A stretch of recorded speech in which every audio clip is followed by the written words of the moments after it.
नमस्कार, स्वागत है आप सभी का। UP ANM 2800 grade paper salary को लेकर के हाई कोर्ट अपडेट को लेकर के बात करेंगे।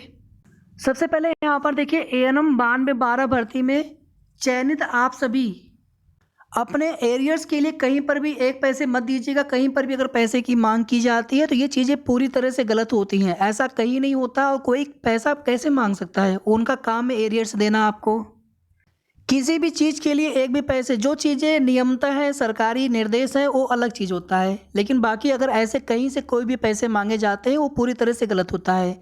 आपको आपका पूरा वेतन मिलना चाहिए। आपके किसी भी, आपका टीओ या फिर किसी एचआरओ, किसी भी चीज़ में आपके 1 रुपये की कटौती आपको एक्सेप्ट नहीं करना है। और मंथली आप अपनी सैलरी स्लिप लेते रहिए, देखते रहिए उसको।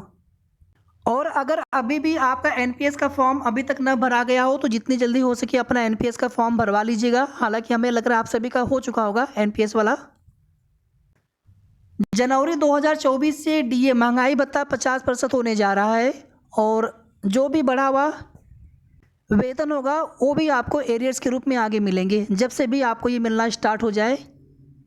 बहुत सारी शिकायतें आप सभी की देखने को मिलती हैं। आप लोग संगठित रहिए और 1 रुपये कहीं मत दिया करिए आप सभी। और इस तरह की भी चीज़ें देखने को मिलती हैं कि छुट्टी आदि के लिए भी पैसे मांगे जाते हैं। इस तरह की चीज़ें बिल्कुल नहीं होना चाहिए। जो भी चीज़ें आगे होंगी, ट्रांसफ़र आदि को लेकर के भी आप लोग पूछते हैं। ट्रांसफ़र होगा, लेकिन जब तक सरकारी उसके लिए आदेश नहीं होगा, पोर्टल के थ्रू होगा, उसके पहले नहीं चीज़ें पॉसिबल होती हैं। इसी तरह से आपको हर महीने आपको आपका पूरा वेतन मिलना चाहिए बिना किसी कटौती के।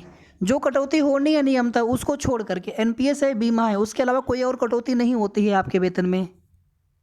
अगर आप सभी इसके पहले वाले वीडियो पर जाकर के कमेंट देखेंगे तो आप में से बहुत सारे लोगों ने ये चीज़ें बता रखी हैं कि एरियर्स के लिए भी पैसे मांगे जाते हैं। अब सोच लीजिए कि ये चीज़ें मतलब वो लोग किस प्रकार से मांग लेते हैं। क्या उनको इस चीज़ का ये डर नहीं होता है कि ये चीज़ें गलत होती हैं पूरी तरह से? जो भी मांगने वाले लोग हैं, आप लोग मत इस तरह से कोई भी चीज़ें हो आप बिल्कुल भी इसको एक्सेप्ट मत करिए। कहीं पर भी आपको 1 रुपये नहीं देने होते हैं। आपका जो भी वेतन होगा, जो भी आपका अतिरिक्त वेतन होगा एरियर्स के रूप में, वो भी आपको पूरा मिलेगा, पूरा मिलना चाहिए। और अभी जो आपका पर मंथ वेतन मिल रहा है वो भी आपको आपका पूरा वेतन मिलना चाहिए, कोई भी बिना कटौती किए। जो कटौती नियमतः है उनको छोड़ करके। एनपीएस और बीमा ये 2 ही कटौती होती हैं, 2 ही डिडक्शन होते हैं। आप सभी जागरूक रहिए, संगठित रहिए।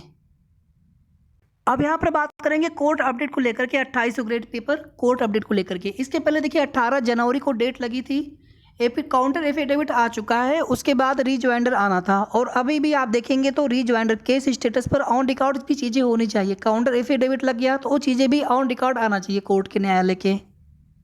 लेकिन इसके लिए आवश्यक होता है कि केस को टेकअप के लिए, लिस्टिंग के लिए प्रयास किया जाए। दोनों ही पक्ष प्रयास करें, रिस्पोंडेंट भी और पिटिशनर भी। हियरिंग करवाई जाए।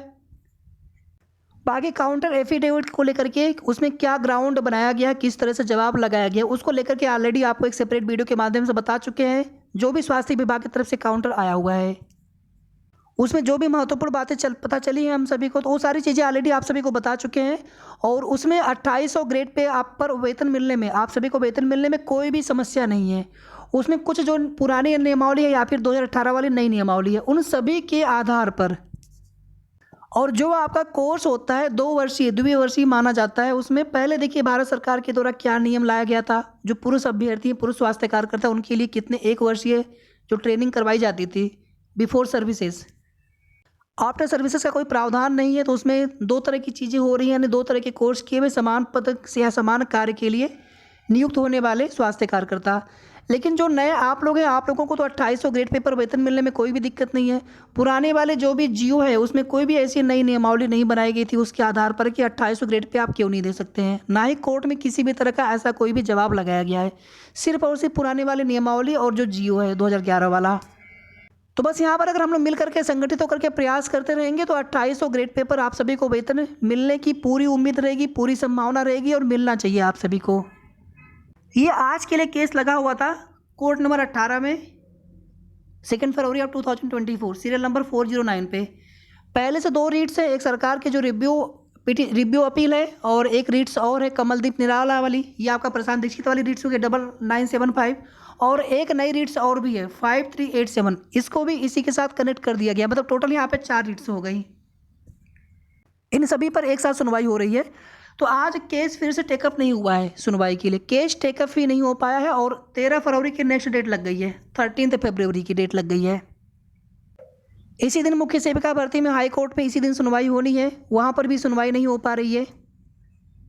अगर आप सभी यहाँ पर देखेंगे तो नेक्स्ट कॉज लिस्ट में यानी 2 फरवरी ये आज की डेट की अपडेट है। आज की डेट का जो स्टेटस है, केस स्टेटस अगर आप देखेंगे, इसके पहले 18/11 को डेट लगी थी, 11 को केस पास ओवर हो गया था, 18 को नेक्स्ट डेट लगा दी गई थी वहाँ पर भी, हालांकि काउंटर एफिडेविट आ गया था, लेकिन अभी आप देखेंगे तो वो चीज़ें कोर्ट के ऑन रिकॉर्ड में आना चाहिए।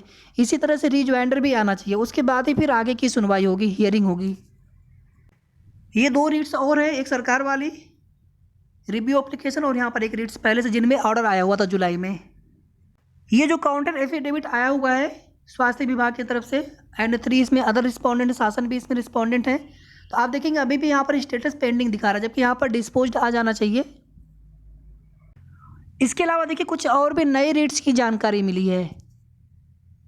पुरुष स्वास्थ्य कार्यकर्ता के साथ साथ महिला स्वास्थ्य कार्यकर्ता भी हैं जो 28वां ग्रेड पे पर वेतन की मांग कर रहे हैं। 1 दिसंबर 2011 के बाद से जिनकी नियुक्ति हुई है, इनमें ANM 9212 के आप सभी चयनित अभ्यर्थी भी शामिल हैं।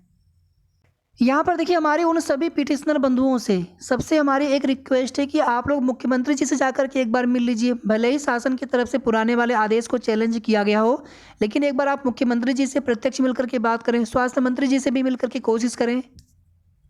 एक बार मैटर अगर मुख्यमंत्री जी के संज्ञान में पूरी तरह से आ जाए कि पहले मिलता था 2800 ग्रेड पे, इसको 2000 कर दिया गया था 2011 में, इसको फिर से 2800 ग्रेड पे किया जा सकता है, तो निश्चित रूप से उनकी तरफ से अगर पहल कर दी जाए तो निश्चित रूप से आप सभी को कोर्ट वाले मैटर से भी बहुत जल्दी यहाँ पर चीज़ें क्लियर हो जाएंगी। और सरकार के द्वारा अगर चाह लिया गया, क्योंकि 2800 ग्रेड पे की ही मांग की जा रही है, इसमें देखिए दिक्कत क्या आ रही थी वो सारी चीज़ें ऑलरेडी आप सभी को हमने बताया था कि जो भी पुराने स्वास्थ्यकर्मी होंगे उनको एरियर से देने पड़ेंगे। यही नहीं, प्रमोशन के बाद 2800 से सीधे 4200 ग्रेड पे हो जाएगा, तो जो पर्यवेक्षक बनेंगे तो उनको फिर 4200 के हिसाब से उनको भी एरियर से देने पड़ेंगे। यानी सिर्फ और सिर्फ यहाँ पर नवचयनितों की बात नहीं की जा रही है, जो स्वास्थ्य पर्यवेक्षक बन गए हैं उनको भी उनके बढ़े हुए ग्रेड पे के हिसाब से, चूँकि जब 2800 पर आप सभी आ जाएंगे तो उनका ग्रेड पे ऑटोमेटिकली 4200 करना पड़ेगा। अब यहाँ पर रास्ता इस तरह से निकले कि जो पहले वाले जिस प्रकार से हैं, लेकिन जब होगा तो सभी के लिए होगा। तो कुल मिलाकर के यहाँ पर राजस्व खर्च है, बाकी और कोई दिक्कत इसमें नहीं है, किसी भी तरह की नियमावली संबंधी या कोई भी इस तरह की समस्या नहीं है, सिर्फ और सिर्फ राजस्व वाली बात है। और सरकार के पास राजस्व की कमी नहीं, अगर वो चाहेंगे आप सभी अपने प्रदेश के स्वास्थ्य दिशा में हो रहे सुधारों के लिए आप लोग लगातार कोशिश कर रहे हैं, तो सरकार को भी आप सभी पर ध्यान देना चाहिए।